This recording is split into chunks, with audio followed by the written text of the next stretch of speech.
Tales of the Unexpected by Roald Dahl features the short story Genesis and Catastrophe, a true story.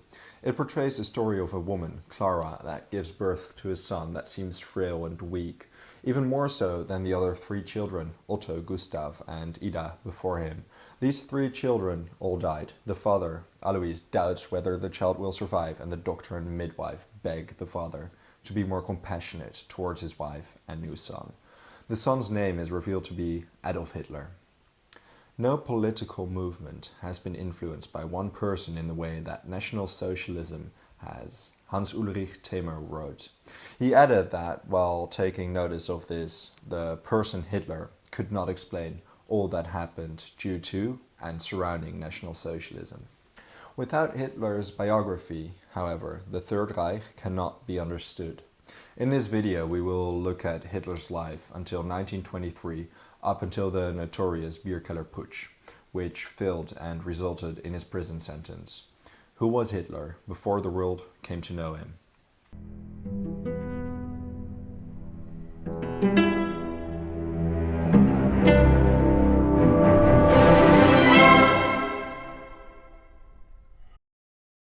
Born on the 20th of April 1889, Adolf Hitler was born in the Austrian town Braunau am Inn.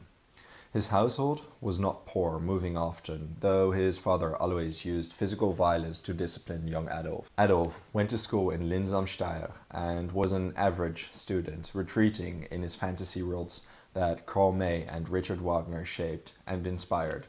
His biggest ambition? To become an artist. In 1907, at the age of 18, he traveled to Vienna, where he would live for 6 years.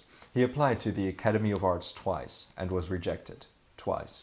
His mother passed away in 1907 and his father passed away earlier during his childhood.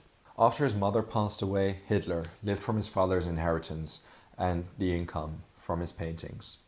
It was a meager existence, and within 2 years he was broke and was forced to sleep in shelters for the homeless. In Mein Kampf, Hitler described his Vienna years marked by poverty and worries. During this time, he read the obscure magazine Ostara, written and published by the Roman Catholic monk Jörg Lanz von Liebenfels, who was convinced the Aryan race was threatened by the Jews. The socialist mass demonstrations on the street of Vienna must have impressed Hitler. An interesting detail is that in 1913, Hitler, Trotsky, Stalin, Tito, and Freud all lived in Vienna. Hitler avoided Austrian conscription right before the outbreak of the Great War and traveled to Munich.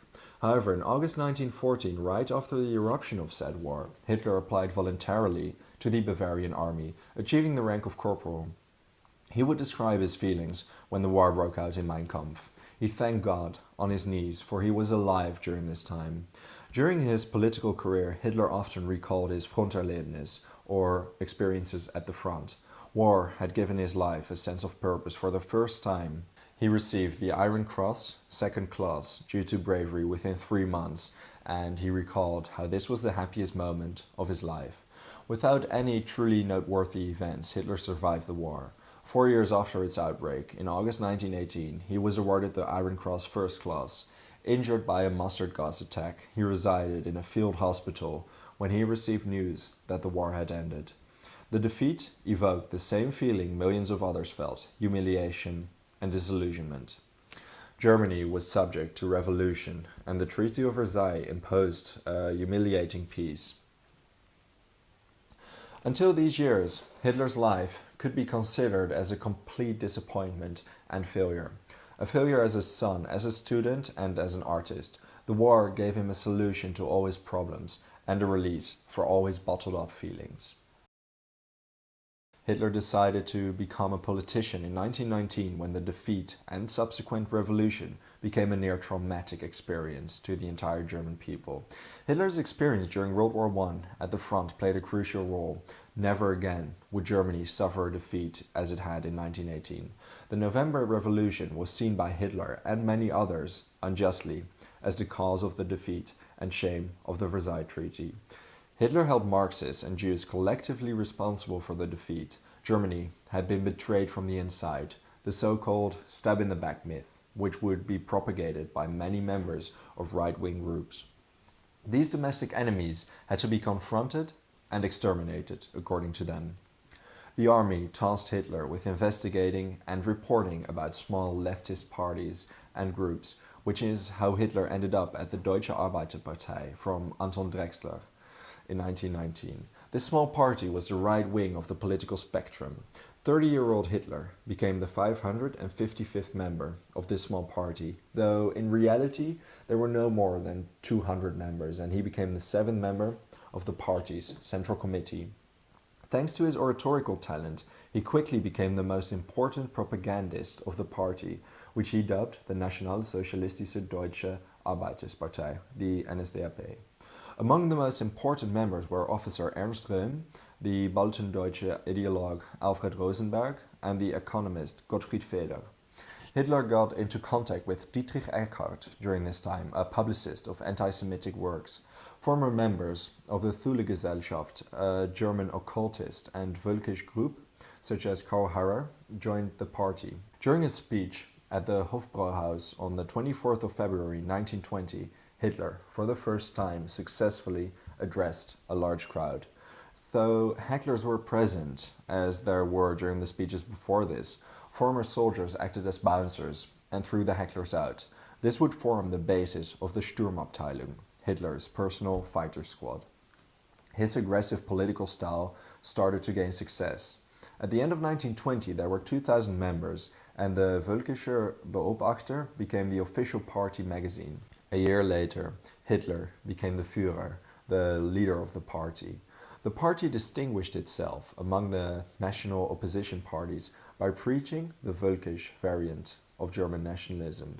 This meant that racial and biological elements were part of their conceptualization of the nation. The party program of February 1920 was a mixture of themes that had been put forward by other far-right parties, such as anti-capitalist and anti-socialist points, extreme nationalism, anti-parliamentarism, and the longing for strong leadership. A centralized government and firmly against the demands of Versailles. While anti-Semitism was not the main priority, it was very present.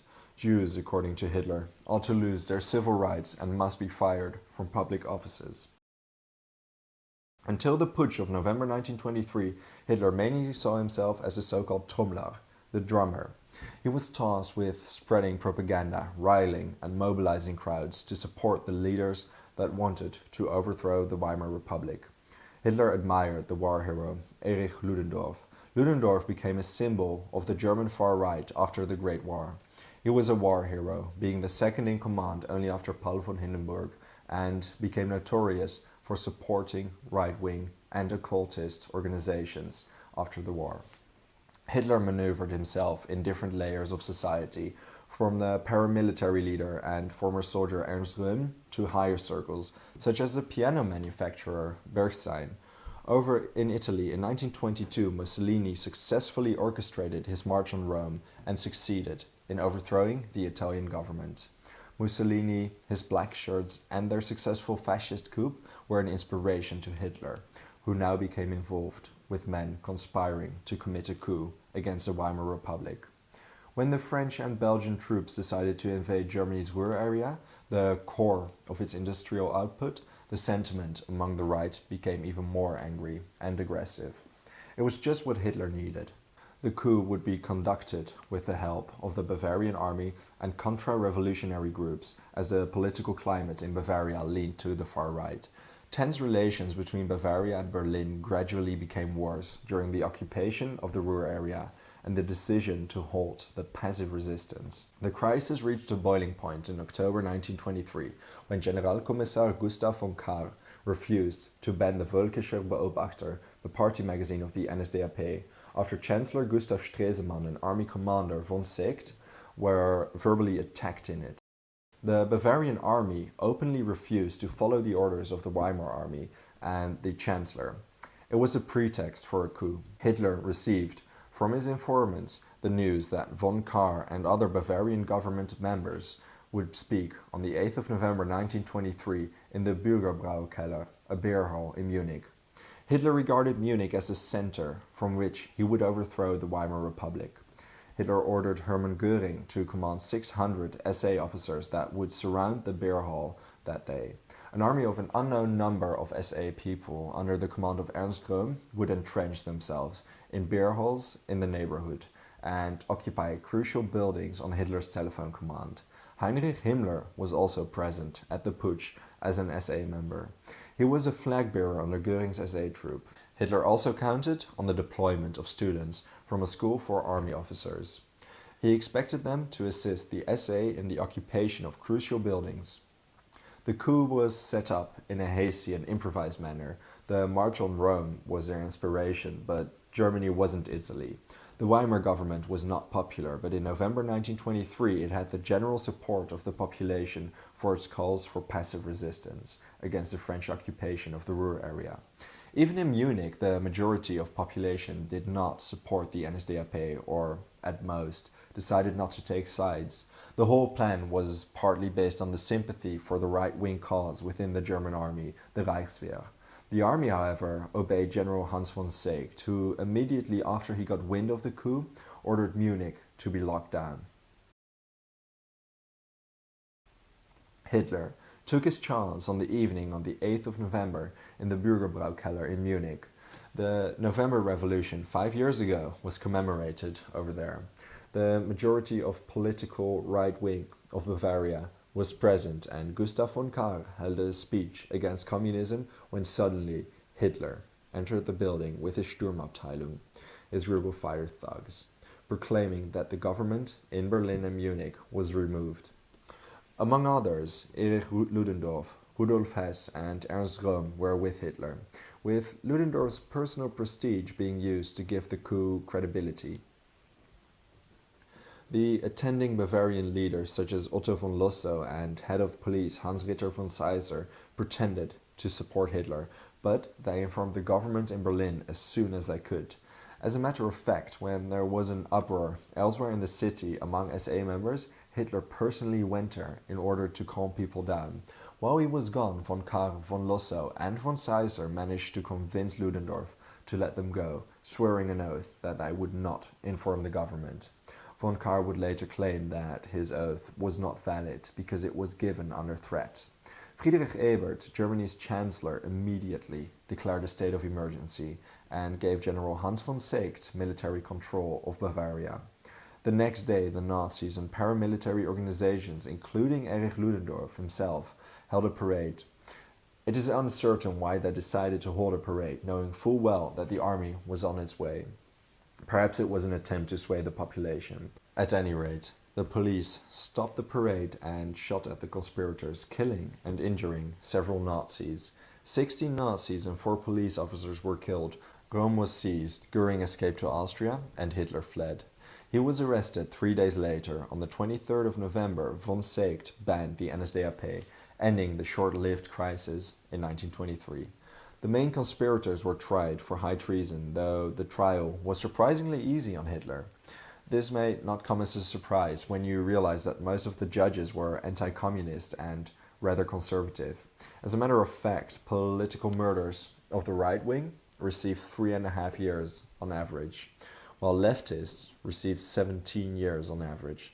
Hitler treated his trial as if it was a propaganda circus. All the conspirators received mild sentences, and Ludendorff was acquitted, much to his own anger.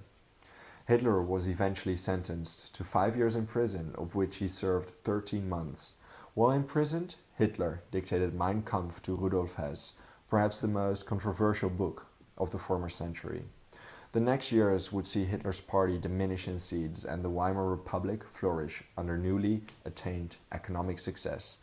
But that's a topic for another video. I hope you found this one interesting. The film Hitler, The Rise of Evil is, in my opinion, a film that portrays Hitler's early years in an approachable and understandable way. If you would like to learn more about his early years, that film is a great start. Thank you for watching this video. And what is an event or a person surrounding German history that you would like to know more about and perhaps see a video of? Let me know your thoughts in the comments. And if you enjoyed the video, consider subscribing to this channel. See you next time.